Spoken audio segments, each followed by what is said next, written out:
I want to start with Berube's presser. You were in there, I was in there. Did you sense some dejection weirdly last night? Dejection. He seemed a bit like not as upbeat as usual. I don't know. It was weird because he said all the right things Yeah. still. Yeah, it's been a grind, right? Like the schedule's unrelenting. The results the last couple of games here. I felt he was more fired up after the Minnesota loss. And obviously that's a regulation loss and they were it was a lopsided loss.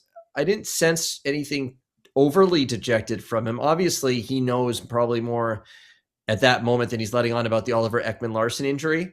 So that maybe colors it a bit for him. And I know TSN Hockey Insider Chris Johnston has posted today on X that, it looks like Ekman-Larsson's going to miss time. That's a huge loss if he's out for any point of time here. And certainly for him, for his sake, you're hoping he's okay for the Olympics. So maybe that might have been on his mind. I don't know. He told us he was going to need more further evaluation. But if he had a sense that Ekman-Larsson was going to miss time, I know that if I was the coach of the Maple Leafs, that would not exactly have me in a great mood going into my media session. Yeah, and you're around the team a lot, Mark. We were just talking about the level of exhaustion or whatever they're feeling. The Olympic year, it's condensed. Is there the vibe around the team? Are they really grinding here? Are they depleted mentally and physically? Does it feel different than other years? It definitely feels like a grind right now, for sure. But I mean, it's for every team, right? That's why this homestand is so important when you're playing a lot, but at least you're at home for this stretch. And they've been very good at home this season. Prior to Monday, had the 7-game winning streak going. So it has been a grind. I mean, Simon Benoit last night was talking about how he has to play physical in this condensed schedule. He says the bruises don't have time to heal. But I got to just do it. It's my game. That's what I expect for myself. I love what I do. I get paid to do it. So it's a grind for everyone. Joseph Woll, not yesterday, 2 days ago, he was talking about how this schedule is tougher than the playoffs right now because you're playing every other day and there's back-to-backs mixed in every now and then. So it's clear it's something it's something every team has to handle, and it's a grind right now for the Leafs and every team. And like the Knights play tonight, so Leafs have to try and take advantage of that situation where the schedule helps them tomorrow. What's your read on this team right now? Because I started the show and I'm like, incredibly that loss against Colorado, or that win against Colorado, I should say, killed this Leafs team. It makes no sense. Ever since that game, they haven't been the same. Are they just coming back to reality a bit here? That took a lot out of them, eh? I mean, to beat Colorado in Colorado, not an easy task, right? You could feel it in that room afterwards, the emotion of that win. And then they lose, of course, the next night, Utah, which was predictable considering how the schedule was and how things played out. And then they just could not hold on in Vegas, despite having those multiple 2-goal leads. They get emotional win on Saturday night in Winnipeg with a come from behind, which I'm sure took a lot out of them. Then they fly back. It's just been hard to catch your breath. It does feel tenuous right now, right? Like with the injuries piling up again, and with the standings the way they are and the games coming so fast, it does feel like they're kind of hanging on at the moment. Mm-hmm. And, Stoley has been gone for so long. I mean, he was their star goalie last year, and he's been out for 2.5 months. How much of an impact do you think he could make when you come back? And that conditioning stint, I imagine he's just down the hall. You can see him. You think he's going to be playing a game for the Marlies, or is this actually just some practice time? It doesn't sound like the plan is for him to play a game down there. Craig Berube wasn't sure, but we were led to believe it was more just about getting the practice time. There's just so few practices. Of course, the Leafs are off today. Tomorrow will be a morning skate, which isn't a full practice. We'll see what happens Saturday. I think they'll have a practice, but remember, the practices have to be for Joseph Woll and Dennis Hildeby too. They need their reps to keep them going. So they send Anthony Stolarz to the Marlies to give him just dedicated practice time so that he can just be focused on getting up to speed, considering the amount of time he has missed. But his return would be a big spark, right? He's an emotional guy. He's talked about earlier this season trying to become more of a leader on the team this year. He's got the new contract. So at a time of the season in the schedule where it's a grind, Anthony Stolarz coming back into that dressing room, as good as Dennis Hildeby, I think, has played, would provide a spark. And remember, this is a team that hasn't had their goaltending tandem that was so good last year back together for even one game this year. So to get Joseph Woll and Anthony Stolarz together, dressed in the same game, would be a spark for this group. I thought that was a big game for Woll last night. I thought he went save for save with John Gibson. His bounce back appeal has been there all season long. And I think the one thing that was important was just getting that start from Woll after the previous two outings, right? Absolutely. And they've had faith in him. Craig Berube says, we go back to him. He's our guy. First time in his career, he's allowed 5+ goals in consecutive games. You got to show faith, right? Like, I know the schedule is what it is, but you're at home. You had the day between games. You had the practice time. Saw him out there with Curtis Sanford. They seem to be working on tips, on, fighting through screens, that sort of thing. And he was tracking the puck. He seemed to be locked in last night. And that's a great sign for the Maple Leafs. You want him to be the guy, and you want him to be feeling confident and knowing that he can be, the guy you turn to. So a huge start for him, huge bounce back for him. I imagine he'll be back in, of course, Friday, then maybe he'll be Sunday afternoon. That's a tough turnaround, right? As much as you want to ride Woll, at some point you got to get him a rest. So, that was a big, big game for Joseph Woll last night. And when we got three healthy goalies here, what do you think? Is it as simple as moving Hildeby down? What's your guess? Or are they going to need three to kind of spell these guys off a little bit with the schedule? Yeah, I mean, our insiders at TSN, they've reported that three goalies is not the setup the Leafs are looking at. So I imagine Hildeby will just go down to the minors. I do like the idea of, like, when you have tough travel, to go to the three goalie system. Like, for example, I think when they head out on the road after this homestand, maybe you can get, whoever's going to start that Seattle game out early, if you're carrying three goalies, and then just like have Hildeby dressed as the backup for that last game against Buffalo in Toronto. I think Montreal just did that, where they sent one of their goalies ahead on the road just to get them rested. It's kind of like what baseball teams do with starting pitchers. Right. So I like the idea of a three goalies in that set, but it doesn't sound like it's going to be something where they are at least planning to carry three goalies. Mark, I respect you immensely. You do your job very, very well. You hang in there. Looking back to last week, T-Mobile Arena, I felt like I was watching Fresh Prince, and you were about to be jazzed and thrown out the door by Uncle Phil talking to Austin Matthews. But how do you plan to attack this Marner game tomorrow with your lines of questioning?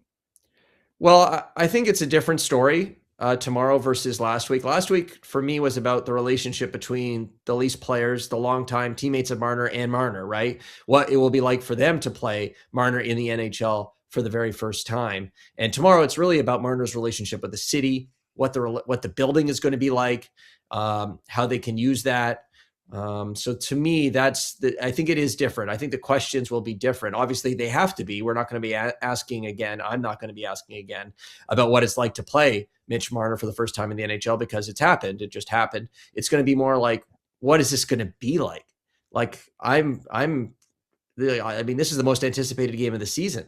Mitch Marner's return to Toronto after the way things ended. So, we already heard Joseph Woll last night calling on the fans to give him a warm welcome. And to so that caught us. Yeah, I mean, I don't know if that seems unlikely, considering he was already being booed in Vegas by Leafs fans. But it's a different fan base. Maybe the fans that travel and are doing that are maybe a little more hardcore. I don't know. That seemed overly optimistic by Joseph Woll last night. But that the story tomorrow is Mitch Marner's relationship with the city. So I think the questions will be a little bit different. And I think it's going to be interesting because he's going to get the video tribute and they're going to do the big thing. And I'm wondering if there's going to be claps for that, but then boos when he touches the puck. It's totally going to be interesting. And I thought too much was made about your Matthews. I think he just said, hey, I'm done with the Marner. Like, I thought way too much was made out of that. But is it hard walking the line when there is a big storyline and it involves like an old player that was a friend of these guys, and it's the storyline you got to ask, but they just are just tired of asking it? Is it hard to balance that? Of course. I mean, I file for Sports Center, so I'm doing a story in the morning. So like on that day, Austin had done his scrum in the morning. So we had asked him a lot of questions, including me, what's it going to be like to face Mitch? Mitch is playing center now. Everything you can imagine about Marner going into this game had already been asked. So obviously I'm on part of the broadcast. It's our TSN broadcast that night. You want to continue to push the story forward if you can. And so you're racking your brain like, okay, how can I ask it in a way where I'm giving the player, Austin Matthews in this case, a chance to give an answer that isn't just what he's already said earlier in the day. And in that scenario, like Marner had just shot the puck at him as they came off the ice, right? So I was trying to play off that a little bit. So it is a balance, right? Because I don't want to ask the exact same question over and over again, even though a lot of the storylines can feel repetitive at times. But obviously in that game, it's Marner versus the Leafs for the very first time. You can't ignore that. But he gave his answer.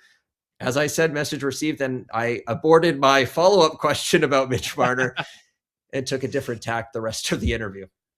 I'll be honest. I was in the room with Masters at T-Mobile after the game, and I was going to pay this guy off to ask what. I know Matthews did the scrum. I'm like, Masters, one more, get the people cooking a bit. But you did a great job.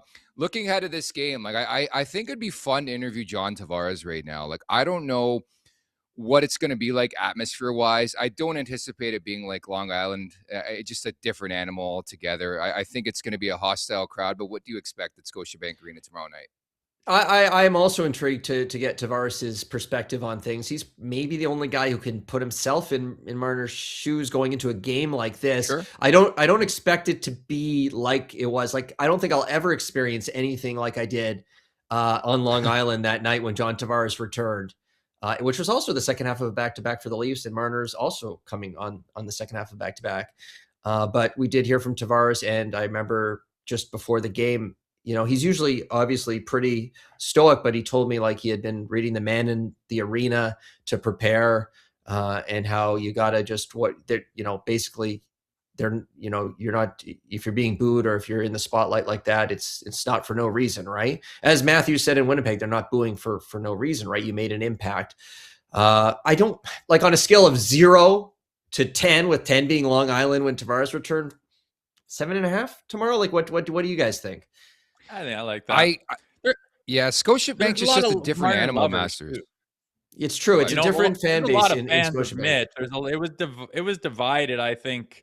And the people that do travel are probably pretty hardcore and are really in the thick of things. I think a lot of people don't even realize what happened with Marner, what happened with the contracts, what happened with the offers. The average fan probably doesn't know that. And they're just like, oh, there's Mitch. He scored a bunch of goals and he was a big part of it for a long time. And they'll cheer.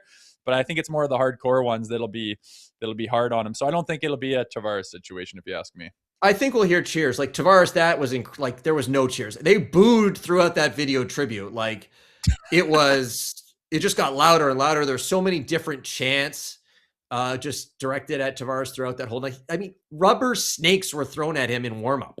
And we were doing like like the availabilities. You could hear the fans just like in the old Nassau Coliseum, like over the, like, it just was heavy. Ruthless. Even I was walking, our hotel is right across the street from the rink in the old Nassau Coliseum. And I was getting heckled when I was walking across. As a member of the media, they thought I was Myrtle. They're like, go back to Toronto, Myrtle. I'm like, Myrtle? Wow. Wow. That ain't right, Mark. But they were burning jerseys. Like, I don't think are they going to be burning Marner jerseys? I don't think so. No. But like they're burning jersey, throwing rubber snakes at this guy in warmups, like craziness. It will not. I do not think it'll be like that. I think he'll hear some cheers during his video tribute. I think that 9 years, there are a lot of good times. I'm curious to see if the Vegas Golden Knights and Marner do some sort of media availability before the game, because obviously it's a back-to-back. They don't have to. But would it help Mitch to come out and kind of profess his love as he's done in the past, but just on the morning of this game as he returns to Toronto to talk about again how maybe tough it was to leave and how much the city meant to him, and maybe talk a little bit about how tough it was to leave, but how he felt it was, why he felt it was time. Get into that more. Would that change the way he's received in the evening? So I'll be curious to see if there is any sort of availability with him before the game. I got news for you. He's not going to answer that question, or he's going to run away from that question. I'm sorry, Masters. You can ask 17 times. You're not going to get the answer. You'll never get the answer from that guy. I will add that I would love Toronto sports fans in general to adopt that personality where it's like, if you ain't with us, you're against us. Like, I love that Bo Bichette was on the screen at the game last night or whatever they did, and he was booed a bit, but you're not going to get that. The one thing I will say from this game tomorrow, I was at the game, as you know, in Vegas. Can I see one body check or one skirmish after a whistle? Like, that was the softest game of hockey I've watched in recent memory last week. Yeah, I mean, if a Leaf player Marner's very hard to hit, right? Like he doesn't get hit a lot, or if there's something like there's a chance, obviously, for a Leaf player to create a moment, right? Like, or just, it doesn't even have to be with Mitch. Just, Mitch is coming in, and I don't know. Like, I guess I thought they might have been a bit more fired up to play him for the first time. I mean, even just to say, like, he's my friend and I don't want him to have bragging rights, and they pretty much called it just another game in Vegas. But it would have been, I don't know. It's going to be hard with the building the big way it is going to be Friday, tomorrow night. Hopefully the Leafs as a team, from their perspective, can feed off that a little bit, and there will be more emotion in the game, a little bit more physicality, and because they kind of maybe even need that to get themselves going at this point with the injuries piling up and just the grind of the season, right? It's a way to fight through it, is to find some emotion and energy in the game. So from the Leafs perspective, I'm sure, maybe they're hoping that will inject some energy, and we'll see a bit more physicality against it. Again, a Knights team that's playing in Boston tonight and should be a bit more fatigued. More importantly, they need this game really, really badly. And we've talked about it for the entire season. I just hate the fact that this game is buried on a Friday night. Polar vortex. It's minus $1 billion here in Toronto, but neither here or there. Appreciate your time today, Mark. Enjoy the game tomorrow, bud. It's going to be exciting. I'm pumped for this one. It's been circled for all of us, and I'm just curious to see the building. It's going to be a fascinating night in Toronto. Make sure to check out more of our content right here on the Leafs Nation YouTube page. We got long form interviews, we got clips, we got epic rants by Jay Rosehill. We simply have it all. And don't forget, you can find out much more at theleafsnation.com. Thanks so much for watching.